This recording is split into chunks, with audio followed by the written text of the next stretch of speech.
Hello everyone, my name is Navneet and welcome to Fateh.com. So Haryana civil services का notification out हो चुका है, लेकिन स्टूडेंट्स जो है उसके लिए अप्लाई कर सकेंगे 1 दिसंबर से। और जो इसकी सबमिशन का क्लोजिंग डेट है दैट इज 21 दिसंबर। रात के 12 बजे तक आप इसको जो है वो अप्लाई कर सकते हो टिल 21 दिसंबर। सो एचसीएस के एग्जाम में सबसे जो इम्पोर्टेंट चीज है that is number of vacancies. तो काफी अच्छी वैकेंसीज हैं, there are in total 121 vacancies, लेकिन इसमें जो है एग्जेक्टिव की छोड़ के बाकी जो है लाइट ग्रुप बी वैकेंसीज हैं। सिर्फ एसडीएम की जो वैकेंसीज हैं वो total number of vacancies are 3 SDM की जो है, राइट। इसमें जो है 3 पड़ाव होते हैं, जिसमें सबसे पहले प्रिलिमिनरी होता है, फिर उसके बाद मेंस होता है और इंटरव्यू होती है। और इसमें जैसे पंजाब का होता है उसमें सिलेबस जो है मेंस का अगर हम देखें तो पेपर 1, 2, 3, 4 जीएस का ही होता है मेजर, और लैंग्वेजेस का अलग से होता है ना। लेकिन इसमें जो है लैंग्वेजेस का पेपर 1 और पेपर 2 होगा। पेपर 1 इंग्लिश का होगा, पेपर 2 हिंदी का होगा, और ये दोनों पेपर 100 नंबर के होंगे। और थर्ड पेपर जो होगा वो 200 नंबर का होगा, और वो जीएस का होगा। उसमें सारे सब्जेक्ट्स आ जाएंगे आपके उस 200 नंबर में। और जो पेपर 4 है वो आपका ऑप्शनल होगा। और एक और चीज कि ऑप्शनल का जो पेपर है वो आपको जब प्रीलिम्स के लिए आप अप्लाई करोगे तो उसी टाइम ही आपको डिसाइड करना है कि आपने ऑप्शनल पेपर कौन सा रखना है, क्योंकि उसका जो डिसीजन है वो आपको यहीं पे ही इंप्लीमेंट करना है जब आप इसको अप्लाई कर रहे हो। तो बाद में उसके लिए ऑप्शन नहीं है।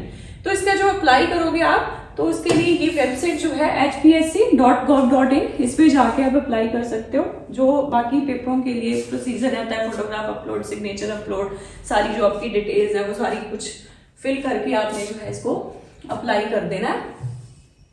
तो इसमें थोड़ा सा मैं आपको पैटर्न पहले वैकेंसीज देख लेते हैं, ठीक है। तो एचसीएस में मैं ओवरऑल वैकेंसीज की यहाँ पे बात करूंगी। एचसीएस एग्जीक्यूटिव ब्रांच में 3 हैं, जिसको हम एसडीएम की वैकेंसीज बोल देते हैं।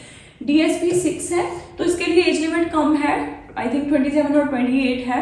मैं अभी देख देती हूँ। बाकियों के लिए एज लिमिट जो है वो ज्यादा है। और ईटीओ के लिए 8 वैकेंसीज हैं। डीएफएससी, ठीक है, डिस्ट्रिक्ट फूड सप्लाईज कंट्रोलर की 2 वैकेंसीज हैं। देन एआरसीएस, ये है असिस्टेंट रजिस्ट्रार कोऑपरेटिव सोसाइटी, इसकी 1 है। एईटी असिस्टेंट ये होता है आपका एक्साइज टैक्सेशन ऑफिसर, इसकी 19 है। BDPO block development panchayat officer की 37 वैकेंसीज है। देन उसके बाद टीएम ट्रैफिक मैनेजर की 4 है। DFSO district foods and civil supplies officer की, ठीक है, पहले कंट्रोलर की हमने देखी थी, यहाँ पे ऑफिसर की है 1 है। Then again assistant employment officer की जो है 12 वैकेंसीज हैं। और एक क्लास नायब तहसीलदार की जो है वो टोटल 28 वैकेंसीज है। तो एचसीएस एग्जीक्यूटिव ब्रांच को छोड़ के बाकी सारी जो है लाइट ग्रुप बी वैकेंसीज है यहाँ पे, राइट। इसमें जो फीस है पहले थोड़ा सा, हाँ एक चीज और यहाँ पे पॉजिटिव सबसे अच्छी चीज क्या लगी मुझे कि जो डेट है प्रीलिमिनरी एग्जामिनेशन की वो उन्होंने साथ ही में दे दी है कि आपका जो प्रीलिम्स है वो 11 फरवरी को हो जाएगा। और साथ में मेंस का भी इन्होंने डेट जो है वो दे रखी है कि जो मेंस का एग्जामिनेशन है वो 30 मार्च और 31 मार्च को 2024 को लाइकली आपका हो जाएगा। इंटरव्यू जो है वो बाद में अनाउंस की जाएगी, ठीक है जी।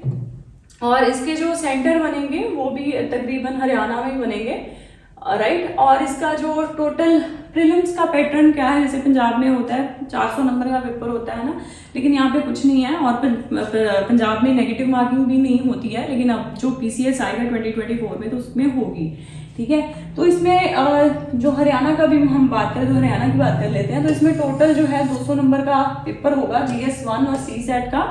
GS1 के 100 क्वेश्चन होंगे, CSET के 100 क्वेश्चन होंगे। और इसमें जो है वो 1 नंबर का 1 क्वेश्चन होगा और 1/4 नेगेटिव मार्किंग होगी फॉर एवरी रॉन्ग आंसर। और CSET का जो है इसमें आपको 33% ही स्कोर करना है, बिकॉज CSET यहाँ पे क्वालिफाइंग है। ये यूपीएससी के पैटर्न पे है बिल्कुल, ठीक है। और इसमें जो सिलेबस रहेगा वो सारा सेम जो होता है अपना यूपीएससी का, जैसे प्रीलिम्स का सिलेबस है सेम ही है, लेकिन इसमें एक्स्ट्रा क्या है, इसमें हरियाणा का जीके भी आएगा आपको, ठीक है जी।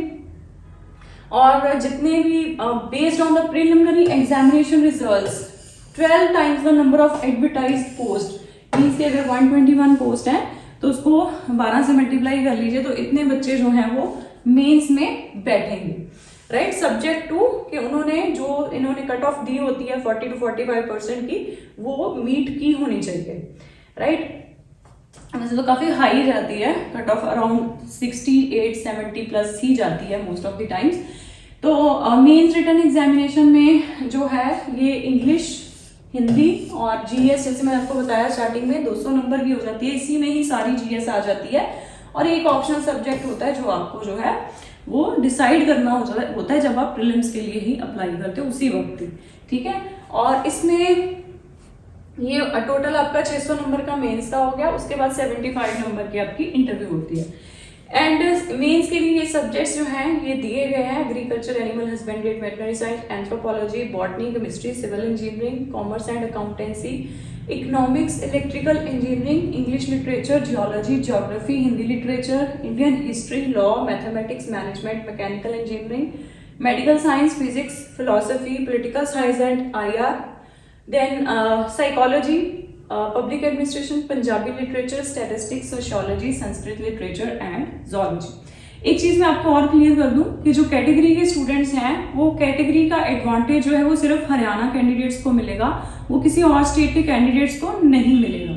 फॉर एग्जाम्पल SC, ST और BC कैंडिडेट्स इन पंजाब और राजस्थान और यूपी, उनको हरियाणा का जो कैटेगरी का बेनिफिट है वो नहीं मिलेगा। तो अगर वो हरियाणा का पेपर अटेम्प्ट करते हैं तो वहां पे वो जनरल कैटेगरी में ही कंसिडर होंगे, ठीक है। अब इनका फीस स्ट्रक्चर देख लेते हैं अप्लाई करने का, ठीक है। तो जो इनका फीस स्ट्रक्चर है दैट इज 1000 है, वैसे यहाँ पे आएगा अभी मैं बता देती हूँ। 1000 है जनरल कैटेगरी के लिए, ठीक है। और बाकी जो फीमेल हैं उनके लिए, कोई भी कैटेगरी की फीमेल्स हैं उनके लिए 250 है, ठीक है। और हरियाणा के जो कैटेगरी के स्टूडेंट्स हैं उनके लिए भी जो फीस है दैट इज 250। एंड जो फिजिकली चैलेंज्ड हैं उनके लिए भी उनके लिए कोई फीस नहीं है, ठीक है, लेकिन हरियाणा की कैटेगरी के। देन उसके बाद हम इसमें एज रिलैक्सेशन की या एज लिमिट्स की बात कर लेते हैं। तो candidates except for the post of DSP should not be less than 18 years and should not be more than 42 years. DSP के लिए जो एज लिमिट है that is 27 of years on और बिफोर 1 जनवरी 2023, ठीक है जी। बाकी जो एज रिलैक्सेशन है वो भी हरियाणा के ही स्टूडेंट्स के लिए है, बाकी किसी भी स्टूडेंट के लिए नहीं है, ठीक है जी, अदर स्टेट्स के लिए।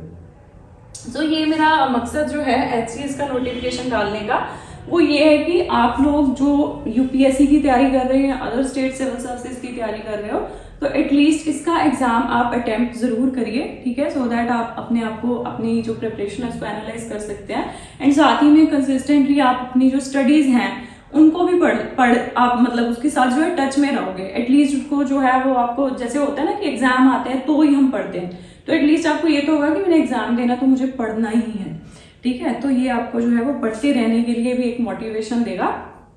So that was all. इसके अलावा अगर सब्जेक्ट्स रिलेटेड कोई क्वेरी होगी तो आप मुझे जो है वो कांटेक्ट कर सकते हैं, डिस्क्रिप्शन में सब कुछ लिखा हुआ है, ठीक है, तो आप चेक कर सकते हो। Thank you.